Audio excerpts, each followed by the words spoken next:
Bonjour, on se retrouve pour un nouvel épisode et aujourd'hui on va parler masterclass. Comment faire 12 à 60 ventes par lancement avec cette stratégie. Mon invité du jour est Kevin. Je suis heureuse de le rencontrer avec vous aujourd'hui. On va papoter masterclass, on va parler scaling, comment convertir ses prospects en clients et je vous dis à tout de suite avec Kevin. Bonjour Kevin, je suis ravie de te recevoir sur le podcast I Am the Boss. Salut Eva, merci beaucoup pour l'invitation. Je suis content d'être là aussi. Bah oui, comme tu sais, j'invite des personnes que je connais pas à papoter business. C'est un peu le concept du podcast. L'idée, c'est voilà, de donner des conseils. Est-ce que tu veux te présenter un peu à la communauté, dire ce que tu fais, qui tu es? Donc, je te laisse la parole. Ouais, ça marche. Bonjour tout le monde, je suis Kevin Pem, donc je me spécialise sur les tunnels de vente et les lancements de coaching et de formation. Donc pour ceux qui sont pas très marketing, pas très business et qui connaissent pas cette niche, disons que je suis un consultant en marketing digital et que j'aide les entrepreneurs en ligne à optimiser leur conversion en ligne. Ok, donc passes du trafic site internet prospect, on va dire, aux clients qualifiés. C'est ça exactement, c'est que généralement les entrepreneurs ont un besoin. Ils vont générer de la visibilité en trafic. Et derrière, il y a des enjeux de business, c'est-à-dire comment je transforme ce trafic en un client qui paye en chiffre d'affaires, quoi. C'est vrai que pour certaines personnes qui s'y connaissent pas forcément, c'est vrai qu'on ne parle pas assez des masterclass. D'ailleurs, ça va être un peu le sujet aussi du jour. Déjà, c'est quoi une fin? À quel moment tu t'es dit que tu allais te lancer dans ce business-là d'ailleurs? Ça fait combien de temps que tu fais ça?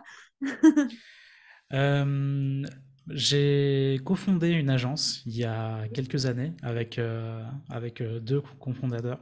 Et du coup, on a eu de plus en plus de clients sur cette niche, c'est-à-dire des coachs et des formateurs qui voulaient lancer des programmes en ligne, Oui. parce que ça a commencé, on a vu un gros boom aux alentours des années 2018-2019.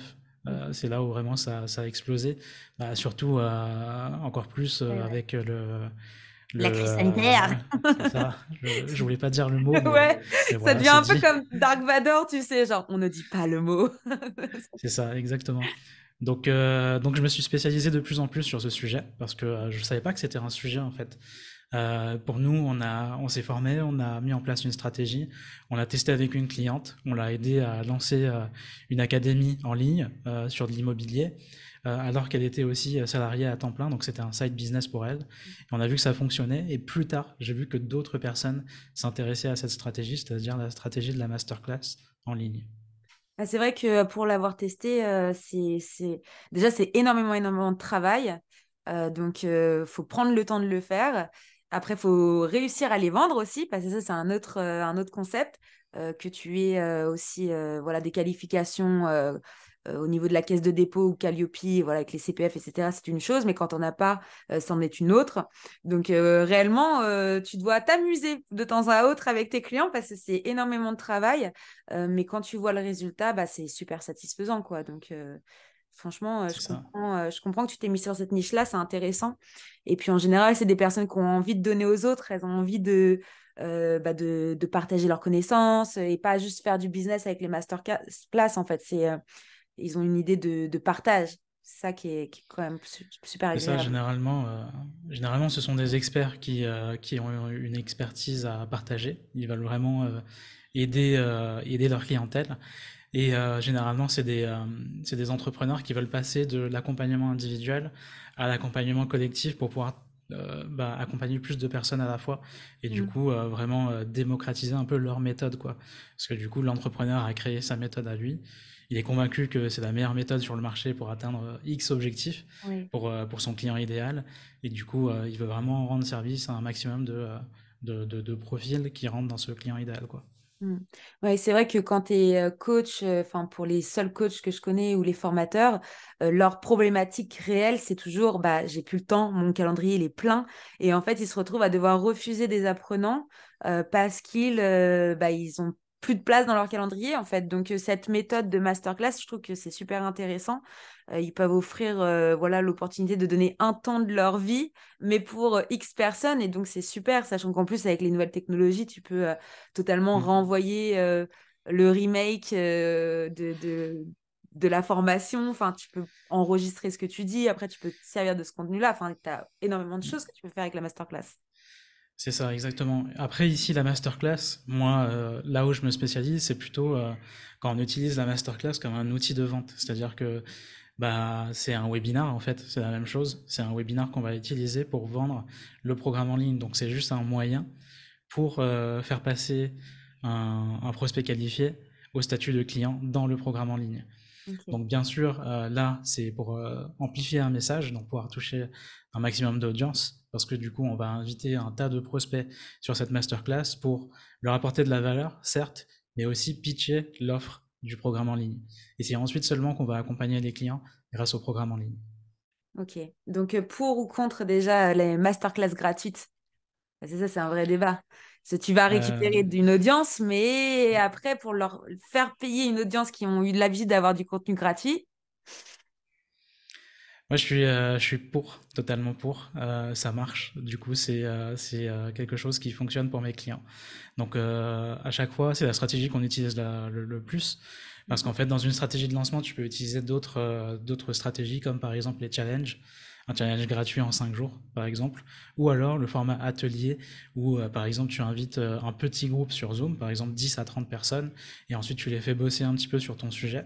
Mais la masterclass, ça permet que ça te donne moins de charge mentale parce que du coup, Mhm. t'as pas à animer un atelier, t'as moins Ouais. d'échanges avec les gens. Et surtout, si t'es sur des gros volumes, imaginons t'as, je sais pas, 1000, voire 5000 prospects qualifiés qui sont connectés à ta masterclass, t'as pas envie de gérer la relation un par un. T'es là pour diffuser Ouais. ta masterclass, partager ton savoir et ensuite pitcher ton offre. Et eux, ils peuvent interagir certes dans le chat, mais ça se limite à ça. Mais pour répondre à la question, je suis totalement du coup pour la masterclass gratuite. Après, la masterclass payante, ça rentre dans, on va dire, un autre stade du tunnel. Ouais, on va être plutôt sur du scaling, quoi, pour récupérer un fichier client.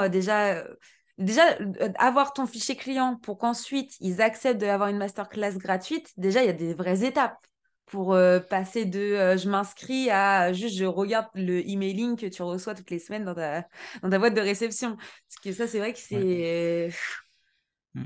compliqué. Il y a la stratégie, elle va être un peu différente de ce qui se fait euh, par rapport à des stratégies de start-up, de B2B, etc. Ici, on a une stratégie beaucoup plus simple et beaucoup plus directe où, par exemple, on va organiser une masterclass.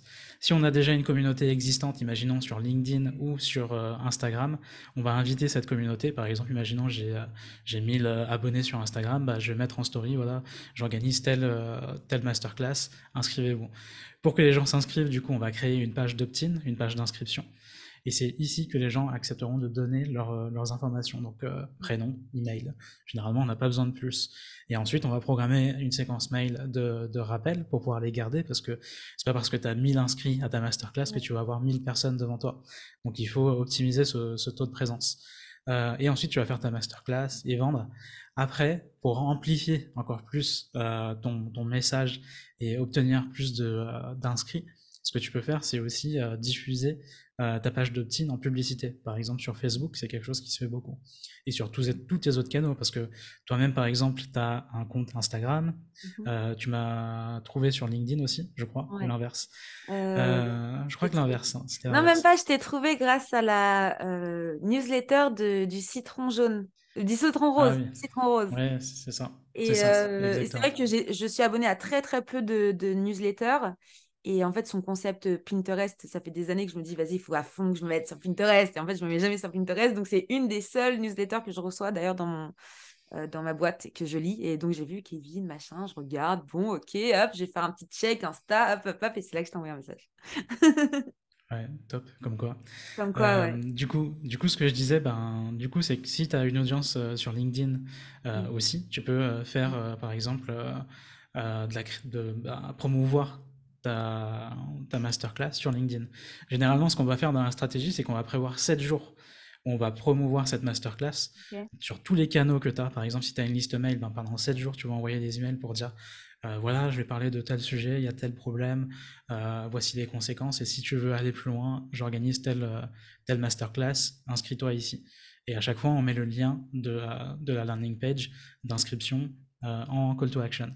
Pareil sur LinkedIn, tu vas continuer à créer tes posts. C'est juste que à la fin de tes posts, tu vas faire une transition vers ta masterclass. Et c'est comme ça que tu vas réussir petit à petit, grâce à tous tes canaux, à remplir ta masterclass. Et c'est comme ça que du coup, tu vas récolter les données du coup de tes prospects. C'est-à-dire que tu vas avoir déjà le prénom et l'email. La plupart des personnes enfin la plupart des entrepreneurs que j'accompagne sont des infopreneurs. Ils vendent un infoproduit, donc une formation ou un coaching en ligne. Donc c'est différent de tout ce qui va être stratégie SaaS, B2B, etc. On n'a Oui, pas bien besoin de plus d'informations généralement parce qu'on va pas trop utiliser des techniques de prospection, genre LinkedIn, etc. Donc on a juste besoin de l'email et du prénom et ensuite tout se fait par mail directement. Ok. Ouais, c'est gros tunnel de vente, du coup, t'as beaucoup de préparation. Et toi, Ouais. t'aimes bien, du coup, tu préfères accompagner des personnes qui vendent des formations ou des personnes qui vendent du coaching? C'est quand même deux choses différentes. Ce que je préfère, c'est du coup les entrepreneurs qui ont un programme hybride. Mm. C'est ce que j'ai beaucoup fait. Donc, pour définir rapidement le programme hybride, c'est euh, une version d'un programme où tu as la partie autonomie que tu peux Mhm. regarder seul de ton côté, tu vois. Ouais. Donc, une formation en ligne, mais aussi la partie accompagnement. Donc, par exemple, un live par semaine en groupe. Et Mhm. ensuite, pourquoi pas des coachings individuels, genre un à deux coachings individuels offerts, une communauté, etc. Ouais. Donc ça, pour moi, c'est ce qui fait qu'un programme marche aujourd'hui. Parce que les gens, ça dépend de la niche. Il y a des niches où les formations en autonomie, 100% en autonomie, où il n'y a aucun contact avec le fondateur, le créateur, ça marche. Mais il y a d'autres niches où ça ne marche plus. Les gens, ils recherchent plus de proximité. Ouais, je suis d'accord avec toi. J'avais passé le Calliope, moi, l'année dernière, déjà, ouais, c'était l'été dernier. Et je m'étais dit, ouais, pourquoi pas me lancer vraiment dans la formation en ligne, sachant que j'étais formatrice dans des écoles supérieures à Paris, à La Défense. Et donc, je me suis dit, bon, les élèves, ils m'aiment bien, il y a bon contact, je commence à m'améliorer en termes de formatrice, parce que c'était pas mon métier, hein. Tu deviens formatrice du jour au lendemain, t'as rien demandé, et puis au final, tu prends une opportunité et après, tu commences à apprécier. Enfin bref, je te fais un peu l'histoire. Et donc, de cette formation, enfin de ces 2 ans de formation dans l'école, donc c'était des bachelors première, deuxième et troisième année, donc en plus des personnes qui avaient à peu près mon âge, parce que je suis quand même assez jeune. Et donc, je me suis dit, bah, pourquoi pas lancer mon programme en ligne. Et là, c'est là où je me suis rendu compte qu'en fait, il y a très, très peu de personnes qui l'ont acheté. J'ai fait un gros flop sur cette formation en ligne parce que, comme tu le dis, il y a des personnes, je pense, qui préfèrent avoir le contact direct avec toi. C'est toi, en fait, qui aimes et pas, en fait, une vidéo de toi qui explique comment faire. Même si j'avais mis en place, en plus, si tu connais un peu la formation de Calliope, voilà, tu as des choses à mettre en place quand même au niveau pédagogique. Donc, même après avoir mis des PDF en place, du suivi, même tout vraiment un gros système de formation en ligne, bah ouais, flop. Flop total, quoi. Mais vraiment, genre, j'ai dû faire quoi, une dizaine de ventes, quoi. Donc, vraiment, c'était par rapport au temps passé d'un mois, l'investissement financier aussi pour passer le Calliope, et puis l'investissement de temps pour mettre tout en place, les modules vidéo, enfin, tu connais? Je me suis dit, en fait, bah, je suis à peine retombée sur mes pieds. Et donc, Hmm. ouais, c'est compliqué de lancer sa formation. Et tu avais déjà une audience existante lorsque tu as créé cette formation? Ouais, j'en avais une. J'en avais une. Après, je pense que c'était. En fait, je me suis totalement trompée, peut-être sur ma niche, tu vois, dans le sens où mon audience, c'est beaucoup des chefs d'entreprise. Ils en ont peut-être un peu rien à foutre, en fait, de faire une formation de communication en ligne. C'était vachement poussé sur créer son écosystème, branding, réseaux sociaux et web, tu vois. Hmm. En fait, Ouais. ce que je fais de ma spécialité. Et en fait, je me suis rendu compte que mon audience, elle avait peut-être besoin de ça, mais plutôt peut-être en interne. Donc, j'ai commencé à faire des formations internes en groupe dans des entreprises. Et là, en fait, ça marche mieux qu'en ligne avec des personnes lambda, même s'ils ont Hmm. du CPF, ils en ont rien à faire, en fait. Ouais. Et la formation à Bah, 500 ou 2000 ça balles. dépend en fait. Si tu dis que tu as ciblé des dirigeants par exemple, Mm. je pense que eux, ils ont plutôt un profil à vouloir déléguer cette chose, donc la Ça. communication. Sauf s'ils sont tout seuls à tout faire. Mais dans ce cas, ils vont plutôt chercher un coaching par exemple, quelqu'un qui les accompagne à le faire en même temps. Genre là, comme maintenant, tu vois, tu pourrais être ma coach en communication et tu me dis voilà, tu fais ceci, cela, etc. Mm. Plutôt que juste regarder des vidéos et peut-être un jour l'appliquer. Ouais. Ouais, totalement. Enfin bref, du coup, je pense que c'était bien aussi de parler de cet échec, dans le sens où bah, c'est pas parce que tu as un programme complet, que tu as une audience, que tu lances ta formation en ligne ou ta masterclass, que ça va forcément marcher. Il y a des masterclass qui explosent, il y a des masterclass qui flop. Je pense que tu le sais. Et voilà, si tu as des conseils à donner à des entrepreneurs, solopreneurs un peu bah, comme moi, qui se dit, bah tiens, je lance ma masterclass ou mais je m'y connais pas trop. Ok, je fais un tunnel de vente, mais qu'est-ce que je mets aussi dans ma masterclass? Tu vois, c'est des questions réelles que je pense qu'il y a Mm. beaucoup d'entrepreneurs qui doivent te poser aussi. Ouais. La clé, c'est de connaître les douleurs et les désirs de ton client idéal. Tu fais un exercice que je fais souvent avec mes clients en début d'accompagnement, c'est que je leur dis, voilà, on va poser le top 3 des douleurs de ton prospect. Genre, c'est quoi les pain points? Donc, c'est quoi, qu'est-ce qui l'empêche d'avancer? C'est quoi ses croyances limitantes? C'est quoi, par exemple, les barrières qu'il a à franchir? Et dans tout ce qu'on va lister, c'est quoi le top 3 vraiment qu'il a besoin de franchir là pour atteindre son objectif. Et du coup, de l'autre côté aussi, on va définir les objectifs, ses désirs, qu'est-ce qui le fait rêver, pourquoi est-ce qu'il veut faire telle chose. Par exemple, l'exemple qu'on prend souvent, c'est par exemple une Rolex. Tu vois, quelqu'un qui veut acheter une Rolex. Pourquoi il veut acheter une Rolex? Il veut pas acheter une Rolex pour son mécanisme ou je sais pas quoi. C'est pour le statut, l'apparence, etc. Donc, il faut aller Mm. chercher à chaque fois le désir derrière. Et une fois que tu as défini ça, tu auras un bon sujet de masterclass. Typiquement, un Ouais, bon titre de masterclass, c'est comment obtenir X. X, par exemple, c'est le désir principal ouais. sans machin. Et le machin, c'est le frein principal. Par exemple, comment acheter une Rolex sans puiser dans ton épargne, un truc comme ça, tu vois. Mm. Bon, Comment c'est pas un bon exemple, mais comment faire 10 000 € de chiffre d'affaires par mois sans rien faire? non, Je faut pas non plaisante. plus tomber dans l'excès. Mais ouais, sinon, si on respecte le framework du copywriting, c'est un peu ça, ouais. Ouais.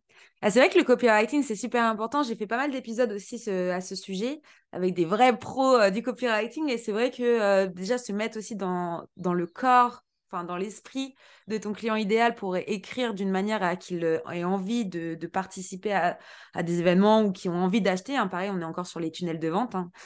C'est super important le texte, c'est super important l'image aussi. C'est super. Enfin, tout va ensemble. Tu peux pas faire une masterclass si t'as pas brandé aussi ta marque ou ton personal branding. Si t'as pas d'audience, mais que tu as un bon personal branding, peut-être que c'est faisable avec de la publicité. Par contre, si on ne voit pas de visage, mais que tu lances un module, est-ce que les gens ils vont vraiment aussi s'inscrire? Tu vois, je pense qu'il y a aussi plus que des clés, il y a des choses impératives qu'on doit mettre en place pour des masterclass, tu vois. Ouais, si tu veux lancer un programme en ligne et utiliser par exemple une masterclass pour lancer ça, il faut venir cocher des cases, bien sûr. Le plus important, c'est de se créer une audience. Et même si tu as une audience, imaginons tu postes une fois par semaine, voire moins, ou même 2 fois par semaine. Si jamais t'as pas assez d'engagement et que t'as aucune proximité, aucun lien avec ta communauté, il n'y a personne qui va s'inscrire à ta masterclass. Et si t'as personne qui s'inscrit, imaginons je sais pas, t'as 10 inscrits, super, tu vas avoir 3 personnes peut-être en live avec toi. Et sur ces 3 personnes, il y a peut-être une personne qui va convertir. Si tu vends un produit à 10 000 €, ok, c'est rentable. Donc il y a certaines niches où c'est rentable. Tu vois, des Ouais. petites masterclass en petite, tu vois, en petite comité, comme ça. Mais généralement, pour des solopreneurs comme nous, qui voulons lancer un programme en ligne, que ce soit high ticket, par exemple à 2 000 € ou à 500 €, c'est pas suffisant. Donc généralement, ce que tu dois faire, c'est un pré-lancement. Un pré-lancement, c'est quoi? C'est en gros, tu vas réchauffer ton audience, ou en tout cas t'en créer une. La meilleure manière de le faire, pour avoir une bonne audience qualifiée, c'est de créer un lead magnet ou aussi freebie. Donc pareil, tu vas définir, par exemple, c'est quoi l'étape juste en dessous, juste avant ton programme. Programme. Imaginons tu es coach fitness, tu as besoin avant qu'un prospect travaille avec toi, il a besoin de mettre au propre, par exemple, son hygiène de vie. Bien dormir, bien manger, tu vois, ou limiter peut-être la malbouffe. Ouais. Et du coup, tu peux très bien dire 3 étapes pour améliorer ton hygiène de vie Ouais. sans te perdre et sans que ça te demande plus de temps, tu vois. Mm. Et ça pourrait être un freebie qui attire tes prospects. Derrière, tu vas te constituer une liste mail tu vas communiquer sur les réseaux sociaux pour mettre en avant ce freebie, donc tu vas créer du contenu, donc tu vas te créer une communauté. Et ça, tu vas le faire pendant, on va dire, 3 mois avant de prévoir de faire ta masterclass, parce que pour moi, 3 mois, c'est vraiment le juste minimum. J'irais même jusqu'à 6 mois avant de prévoir de lancer un programme en ligne si tu n'as pas déjà une audience existante et que tu n'as pas déjà un gros lien avec cette audience. Donc, maître de mots, patience. C'est ça, exactement. Patience, ouais. Ouais, c'est super important. C'est vrai qu'en plus, là, on est de plus en plus dans une génération qui a besoin d'aller vite. Tu vas très vite avec les réseaux sociaux actuels. Tu peux du jour au lendemain te retrouver avec une communauté énorme grâce notamment à TikTok, tu vois. Tu as vraiment des outils aujourd'hui où tu peux accélérer les choses. Mais pour que ça fonctionne vraiment dans le temps et que justement, tu es, comme tu dis, une audience vraiment engagée et qui est prête à venir le jour J, à te voir, à te regarder, à t'écouter et à participer dans le chat. Ouais, il faut mettre en place ça 3 mois, 6 mois à l'avance. Être C'est patient, ça. quoi. Donc, ouais, C'est ça exactement. gros, Être patient gros conseil. le plus important pour moi, c'est vraiment prendre le temps de savoir qui est mon audience cible, qui je veux cibler, c'est quoi là un problème qu'il a, du coup, ce profil-là, et qu'est-ce que je peux lui apporter vraiment. S'il n'y a pas de besoin, ça sert à rien de lancer quelque chose. Le pire truc, c'est de se dire, je vais créer une formation et ensuite je vais la vendre. Il vaut mieux se dire, ok, voici le public cible que je veux viser, voici le problème qu'il rencontre, qui rentre dans le cadre de mes compétences, etc. Voici la solution que je peux lui apporter. Et ensuite, on teste tout de suite en vendant avant même d'avoir créé. Il vaut mieux lancer une version bêta de son accompagnement. Mm. Donc tu fais une masterclass là demain, tu vends une bêta, tu vends l'idée en fait, et tu dis aux personnes voilà c'est en bêta, du coup je vais créer le programme en même temps que vous allez démarrer. Donc quand vous arrivez, vous allez avoir le premier module et le reste je vais vous le délivrer au fur et à mesure. Et ça sera beaucoup mieux parce que au moins si tu te plantes, t'as pas perdu du temps à créer une formation pendant des heures et des heures. Mm. Ouais, c'est vrai. Après, c'est vrai qu'une masterclass, c'est plus rapide à créer que carrément du e-learning. Le e-learning, tu as plein de modules. Franchement, des fois, je me dis, mais Eva, tu as passé énormément de temps à faire des vidéos, mais qui a servi strictement à rien. D'ailleurs, que je pourrais réutiliser sur TikTok, hein, pourquoi pas. Mais tu vois, dans le sens où tu dis, des fois, ouais, faut prendre le temps pour les choses ouais, et pas aller dans tous les sens et pas faire n'importe quoi, quoi. Et pas, comme tu dis, créer ta masterclass ou ton module de formation pour après te dire le vendre. Donc, si on résume les conseils, parce que là, je te parle dans tous les sens, si on résume les conseils réels, c'est déjà la patience, du coup, être C'est patient, ça. faire un pré-lancement, donc 3 à 6 mois en avant avec un freebie, donc un cadeau, ça peut être un e-cadeau, comme j'appelle ça, un cahier blanc, un e-book, ça peut être, je sais pas, de l'audio aussi, ça peut être quoi, tout et n'importe quoi finalement, pour que les gens puissent s'inscrire et que tu puisses récupérer déjà un début de listing d'une audience engagée qui ont envie par la suite d'acheter ton programme qui est en rapport avec ce freebie. Exactement. Troisième conseil, du coup, ne pas vendre après avoir fait, le vendre avant, le pré-vendre du coup. Donc le C'est ça, pré-lancer vendre et le l'idée. pré-vendre, vendre Ouais. l'idée. Et le jour J, tiens, est-ce que tu as des conseils le jour J pour des personnes qui ont déjà fait toutes ces étapes-là et qui sont en train de lancer leur masterclass? Euh, Peut-être que tu dois Ouais. avoir d'habitude d'avoir des personnes qui sont même angoissées, tu vois, comment gérer tout ça? Comment gérer ce stress-là? Généralement, si tu es à cette étape, c'est que soit tu as une audience déjà existante et du coup tu as fait la promo de ta masterclass, ça s'est rempli. Soit tu as respecté les étapes, tu as lancé un freebie, tu t'es construit une communauté, tu as amélioré le lien avec eux en leur apportant une vraie valeur. Et du coup, là, tu es, juste avant ta masterclass. Déjà, ne pas oublier d'optimiser le taux de présence. Ok, donc, on va envoyer un maximum de rappels pour ceux qui sont inscrits. Et ensuite, si c'est un problème de stress et que tu flippes totalement de vendre ou de donner une masterclass devant des centaines de personnes, il faut que tu te dises que tu as un expert et tu as quelque chose à leur apporter. S'ils sont là, s'ils se sont inscrits, c'est que tu réponds à un vrai besoin. Et ensuite, faire les exercices classiques, exercices de respiration, exercices de méditation. Surtout le jour où tu as prévu de faire ta masterclass, tu bloques quelques heures avant pour être totalement libre, totalement off. Parce que, imaginons, tu fais ta masterclass à 18h ou à 20h et que toute la journée, tu as fait des calls, tu as pris des clients qui t'ont épuisé, même si tu adores ça, bah, tu vas te lessiver, tu n'auras plus de voix. tu vas délivrer une expérience qui va être complètement nulle, il Mm. faut le dire, hein. Ouais, ouais, c'est vrai. Et une masterclass, c'est une performance, il faut être au top. Donc il faut arriver en étant reposé, il faut s'échauffer, c'est faire quelques échauffements, genre exercice d'articulation, échauffement de la voix, etc. Parce que pendant 1 heure, voire un peu plus, 1 heure et demie, tu vas délivrer de la valeur et surtout tu vas pitcher ton offre. Généralement, si ça dure 1 heure et demie, pendant 1 heure, tu vas délivrer de la valeur et ensuite pendant 30 minutes, tu vas pitcher ton offre et répondre à des questions. Mm. Donc, faut être au top. C'est pour Mm. ça qu'il faut se reposer, déstresser en allant marcher, en faisant autre chose, le ménage par exemple, ranger chez vous. Comme ça, au moins, ça vous enlève Ouais. complètement l'idée de la masterclass de l'esprit. Exercice de respiration, méditation, peut-être un peu de sport, mais pas trop, faut pas non plus s'épuiser. Mm. Super conseil en tout cas, parce que c'est des vraies problématiques quand tu parles devant des centaines de personnes, même si c'est 10 personnes, 100 personnes, 1000 personnes, c'est toujours un stress fou. Et moi, je respecte, mais moi, je suis une grande fan, je sais pas si toi aussi, mais du stand-up à la masterclass, un peu à la TEDx, tu vois, où les gens, ils arrivent avec le micro, ils ont des mois, parce qu'on se rend pas compte, hein, mais c'est un vrai programme chez le TEDx, hein, ils ont des mois et des mois de préparation, d'élocution, retravailler le texte, retravailler ces 3 quarts d'heure vraiment de pitch incroyable, parce que, comme tu dis, tu donnes de l'énergie, tu apprends des choses aussi à des gens, en même temps, tu fais c'est plus du pitch, c'est plus du spectacle. Et je trouve que c'est incroyable, quoi. Je suis grande fan de ça, quoi. Ouais, c'est Étape ça. supérieure.